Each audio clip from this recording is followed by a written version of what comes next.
রাসূল হাদিস শরীফে ফরমান, ও সাহাবায়ে কেরাম, তোমরা বলো তো দুনিয়ার জন্য ফকির কাকে মনে করো? সাহাবায়ে কেরাম বলতেছে, নবী গো, ফকির তো মনে করি তাদের ধন সম্পদ দুনিয়া না, এরা হইতেছে কি ফকির। নবী রাসূল বলতেছে, না, ফকির এরা না। সাহাবায়ে কেরাম বলতেছে, নবী গো, তাহলে ফকির কারা একটু বলবেন বিস্তারিত?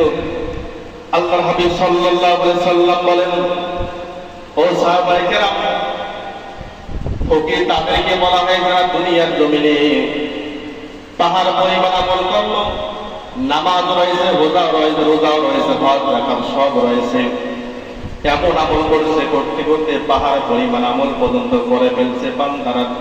বান্দারার নামের পাশে আল্লাহ এক পর্যায়ে জান্নাত লিখে দিয়েছেন। এই লোকটা যখন মারা যাবে, কিয়ামতের দরবারে যখন হাজির হয়ে যাবে, ডাক দিয়ে বলে, আব্দুর রহমান, আব্দুল সত্তার, তোমার জন্য জান্নাত রেডি হয়ে গেল। হঠাৎ যখন আরেক বান্দাগুলো তাকায় দেখে আমার বাড়ির লোকটা জান্নাতে চলে যায়, আল্লাহকে বলবে, আল্লাহ উনি কোথায় যায়? বলতেছে জান্নাতে চলে যায়। কারণটা কি? এনা আমলের পাল্লাটা ভারী হয়ে গেছে। সেদিন ওই জাহান্নামে জান্নাত নয়, জান্নাত পাওয়া ব্যক্তিগুলো যখন জান্নাতের দিকে হাঁটিয়ে পা পা করে রওনা হয়ে যায়, মুসলমান বাবাজিরা আমার, হঠাৎ কিছু বান্দা আল্লাহ দরবার করে বলবেন, আল্লাহ গো, এই বান্দাগুলোর বিরুদ্ধে আমাদের কিছু সাক্ষী রয়েছে, কিছু কার্যকলাপ, কিছু কথা রয়েছে। আল্লাহ বলবে, ও বান্দারা, তার বিরুদ্ধে কি নালিশ একটু জলদি করে বলো। বলতেছেন, আল্লাহ গো, এই লোকগুলো নামাজ পড়ছে ঠিক, হজ যাকাত সব আমল করছে ঠিক, দুনিয়ার জমিনে সুফির মতো বেড়াইছে, সব ঠিক, মাথার মধ্যে টুপি ছিল, নামাজ চাই নাই, হজ ছাড়ে নাই, যাকাত চাই নাই, নফল ইবাদত কোনো চাই নাই, কিন্তু আমাদের পক্ষে যে হকগুলো রয়েছে, আমাদের হকগুলো মেরে মেরে খাইছে, আমাদের হকগুলো দুনিয়ার জমিতে বঞ্চিত করে যেহেতু আছে। আপনি তো আদালত, এমন আদালতের মালিক, আলাইসা আল্লাহু বিহাকামিল হাকিমিন, আপনি তো এমন বিচারকের চেয়ারের মধ্যে বসেছেন, একটা জায়গা পরিমাণ বিচার এদিক সেদিক করবেন না। সেদিনকার দুনিয়ার জীবনের বিচার যেহেতু আমি আল্লাহ তোমার কাছে পাই নাই, দুনিয়ার মানুষগুলোর কাছে পাই নাই, আমাদের রাস্তাঘাট শুরু করে সম্পদ অনেকগুলো মেরে কাটিং করে গেছে, এর সম্পদ হিসাব না না পর্যন্ত তোমার ওই বান্দা জান্নাত যেতে পারবে না। জোরে বলে নাউযুবিল্লাহ। এবার বলতেন, দাঁড়ায় যাও, বলতেন, তোমার ওই ব্যক্তির নালিশটা পূরণ করে দাও। বলতে, আল্লাহ কি নালিশ কেমন করে তার আবদার পূরণ করবো?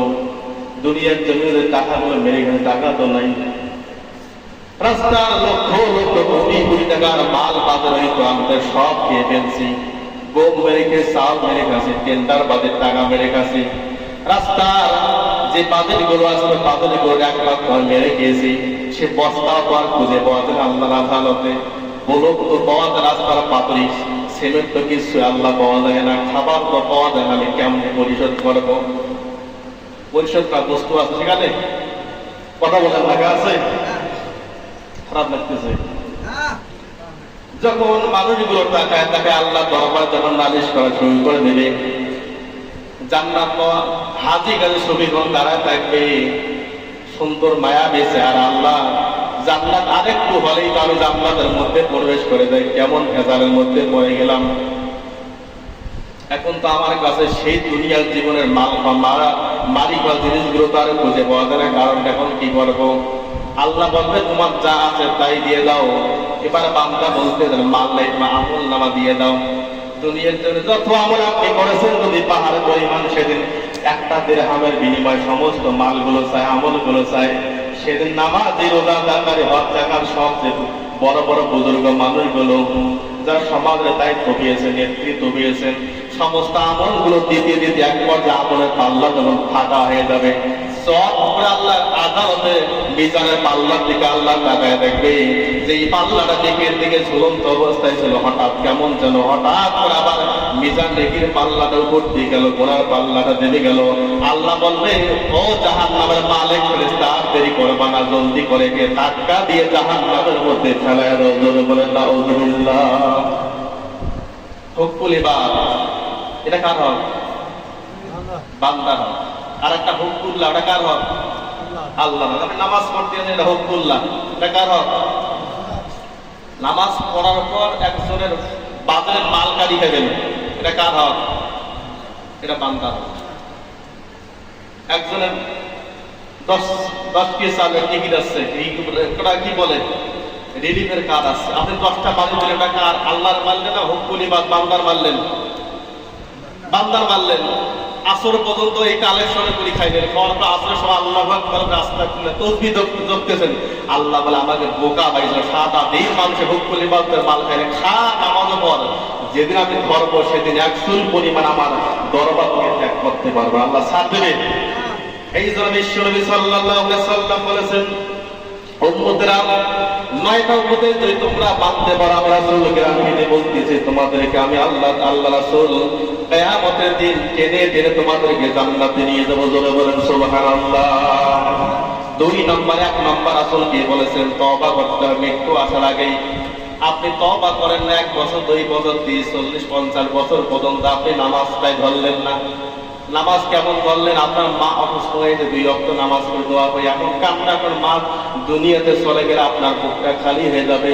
নামাজ 1 ওয়াক্ত 2 ওয়াক্ত পড়ার কথা, আপনার মা সুস্থ হয়ে গেলে আপনি মসজিদে আসেন না। আপনি অসুস্থ হয়ে গেছেন, 2 ওয়াক্ত পড়লেন, সুস্থ হওয়ার পর আপনি পড়েন না। আপনি মসজিদের কমিটির সদস্যের মধ্যে আছেন, জুমার নামাজ না পড়লে মানুষ আমায় খারাপ বলবে, আপনি জুমার নামাজ পড়লেন। আবার যদি আপনি বাজারের মধ্যে থাকেন, যখন আসর না করে না পড়লে মানুষ খারাপ বলে, এখন সব করে বললেন, বাকি নামাজের খোঁজ নাই। এই যে আপনি মানুষের ধোঁকা বাজে আমলগুলো করতেছেন, দুনিয়ার মানুষের সম্মান মর্যাদা পাওয়ার জন্য মঞ্চে নামাজ পড়লাম, মন চাইলে পড়লাম না। টুপিটা থাকলো তো 1 ওয়াক্ত নামাজ পড়লেন, উযু থাকলো তো 1 ওয়াক্ত পড়লেন, উযু নাই তো নামাজও নাই। এখন নামাজের ওয়াক্ত হয়েছে, আযান হয়ে গেছে, এখন দেখতেছেন আমার তো উযু নাই, আজকে না পড়ি নামাজ পড়ার সমস্যা নাই। এবার বলতেছেন আজকে তো উযুটা আছে, 1 ওয়াক্ত নামাজ পড়ি নাই। আলাইসাল্লাহু বিহাকামিল হাকিমিন, আল্লাহ যিনি বিচারকের আদালতে বসবে সেদিন তোমাদের 1 চুল পরিমাণ বিচার করবে না। ফাওয়াইলুল লিল মুসাল্লিন, ওই সব নামাজেরাই ক্ষতিগ্রস্ত যেই মানুষ যেই নামাজগুলো মানুষ দেখানো করে। এমন সমাজের লোক আছে কি নেই? জোরে বলেন আছে, অনেক মনে আছে। মাগরিব আযান ওযু আছে তো এখন তো পড়ি নাইতে নাই, আছে না? মানে এলাকা ধার সাদা নামাজ 5 বার 1 বার ডিউটি, আছে কি নেই? আমি কাউকে বলতেছি না, নিজের বিবেক খাটান। আপনি আজকে 5 ওয়াক্ত বললেন, মন চাইলে 1 ওয়াক্ত বললেন না, আপনি মন চাইলে 1 ওয়াক্ত বললেন। এটা ইমাম হোক, মুয়াজ্জিন হোক, সেক্রেটারি হোক, সভাপতি মসজিদের যে মুসল্লি হোক, আপনার হয়ে যায়। আপনি যদি বলি যে আমার সম্মান বাঁচার জন্য নামাজ আজকে বললাম, আসলে ধোকাটা আমাকে দিল না আল্লাহকে দিল? এই নামাজের ব্যাপারে বলছে ফাওয়াইলুল লিল মুসাল্লিন, ক্ষতিগ্রস্ত এই নামাজিরা। এই নামাজের অবস্থা যারা রাসূল বলেছেন নামাজের অবস্থা কেমন, তখন এই লোকটা মানুষ যখন নামাজ পড়ে নামাজের মধ্যে মনোযোগ নেই, মানুষ না বললে কেমন করবে? এই লোকগুলো নামাজ পড়িয়া নামাজের কাতার থেকে বাড়ি নাই গেতে কাতারে থাকা অবস্থায় নামাজীদের নামাজগুলো পুরানো কেনা গাছরা বোঝেন, পুরানো কাপড় আসলে এইভাবে বলেছেন, পুরানো কাপড়ের মতন পেশায়া নামাজগুলো আবার তার মুখের মধ্যে নিক্ষেপ করে দেন। জোরে বলেন নাউজুবিল্লাহ। নামাজটা হতে হবে কার জন্য? কুল ইন্না সালাতি ওয়া নুসুকি ওয়া মাহইয়ায়া ওয়া মামাতি লিল্লাহি রাব্বিল আলামিন। আমার নামাজটা কার জন্য? কুরবানিটা কার জন্য? হায়াতের জিন্দেগিটা কার জন্য? মৌতটা হবে কার জন্য? হায়াতের জিন্দেগি যদি আল্লাহর জন্য হয়ে থাকে, আপনি হায়াতের জিন্দেগিটা কোন পথে ব্যয় করতেছেন? কোন নেতার পেছনে, কোন বড় বাড়ির পেছনে আপনার জীবনে হায়াতকে শেষ করে দিতেছেন? আবার বলতেছেন আমার নেতা যেখানে আমি যাবো সেখানে। নেতাকে বাঁচানো যদি আমার মৌত হয়ে যায়, আপনি জীবন দিয়ে দিব, তারপর নেতার পেছনে ছাড়বো না। আল্লাহ বলে তোমার জীবনটা তো আমি আল্লাহ বকশিশ দিয়ে দিলাম, হাদিয়ে দিয়ে দিলাম, তোমার মৌতটা হতে হবে আমার জন্য, জীবনটা হতে হবে আমার জন্য। কোন নেতার পেছনে স্বার্থ হাসিলের জন্য নিজের জীবনটা দিলাম? জীবন দিয়ে দেওয়ার পর জানাটা হোক বা না হোক, তুই যেই পথে মরিস না কেন, তোর অবস্থা গোটা শরীরটা আল্লাহ জাহান্নামে নিক্ষেপ করবে। জোরে বলেন নাউজুবিল্লাহ। অবিশ্বাস হয়? অবিশ্বাস হলে করার কিছু নেই। অবিশ্বাস করবেন যে হুজুর মানে মিথ্যা বলতেছেন, এই কথা বলবেন তো আপনি ঈমান চলে যাবে। তওবা না করা পর্যন্ত আপনাকে আল্লাহ মাফ করবে না। মানে কষ্ট পেলেন? তাহলে করার কিছু আছে? কারণ আমরা সেই আল্লাহর বাণী প্রচার করি যে আল্লাহর একত্ববাদকে স্বীকার করতে গিয়ে ইব্রাহিম আলাইহিস সালাম দাতির বেদে ইব্রাহিম বলতেছেন, ওয়া ইয ক্বালা ইব্রাহিমা লিআবি আযরা তাত্তাখিযু আসনামা আলিহান। এই আমার পিতা আদর, আমি দেখতেছি আপনিও ভ্রান্তর মধ্যে পড়ে গেছেন, আপনার 14 গোষ্ঠী আপনার কম পর্যন্ত। কারণ আতাত্তাখিযু আসনামা আলিহান, আপনারা যে মূর্তিগুলোকে উপাস্য রূপে মানেন, এই মূর্তিগুলো আমি ইব্রাহিম দেখে আপনি সকালবেলা কাদা দিয়ে নিজ হাতে বানান, আবার বিকেলবেলা বিক্রি হয় সেটা মানুষ নিয়ে যায় পূজা করে, আবার 2 দিন পর সেটা পানির মধ্যে চুবাইয়ে মারে। আপনার এর মধ্যে কোনো ফায়দা আছে? আপনি বাপ হতে পারেন, কিন্তু ইসলামের মধ্যে আপনার ছাড় নাই। আপনি ইসলাম না মানেন, আবার আপনার মতো বাপকেও তালাক দিতে আল্লাহ বলেছেন। কে বলেছেন? আল্লাহ। বাপকে ততক্ষণ পর্যন্ত মানো, বাপ যতক্ষণ কাকে মানে? আল্লাহ।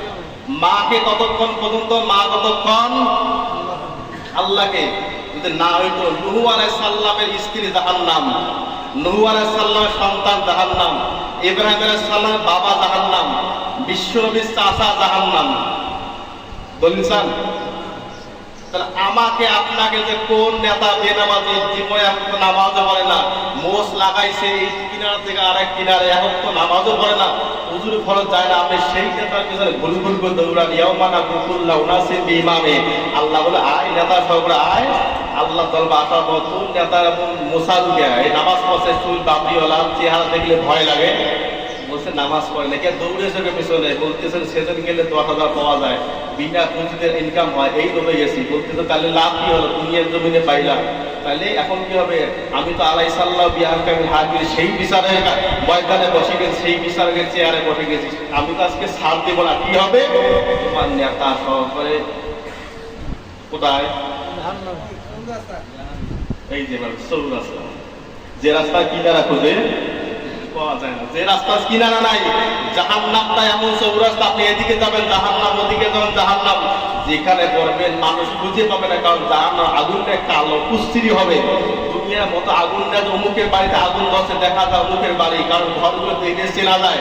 রাসূল বলেছেন জাহান্নাম এমন একটা কয়েকখানা, কাকে কোথায় মারলো, কাকে কোথায় দিয়ে চুবাইতেছে, জাহান্নামে নিক্ষেপ করতেছে, কোনো মানুষ টের পাবে না, কারণ জাহান্নামের আগুনটাকে আল্লাহ কালো বানাইছে। ভয় লাগে অন্তরে? সময় আছে, এখন আপনার তওবা করেন, তওবা হলে উলাইকা হুমুল মুফলিহুন, তোমরা জগতের মধ্যে সবথেকে সফলতা অর্জন করবেন। আর আপনি সফল হবেন, আমি সফল হব, কার উপকার আছে? আমি বাঁচবো না, আমি জান্নাত পাবো, আমি বাঁচবো না জাহান্নাম যাবো, এখানে আমার আর কোনো হাত নাই, আপনার উপর হাত নাই।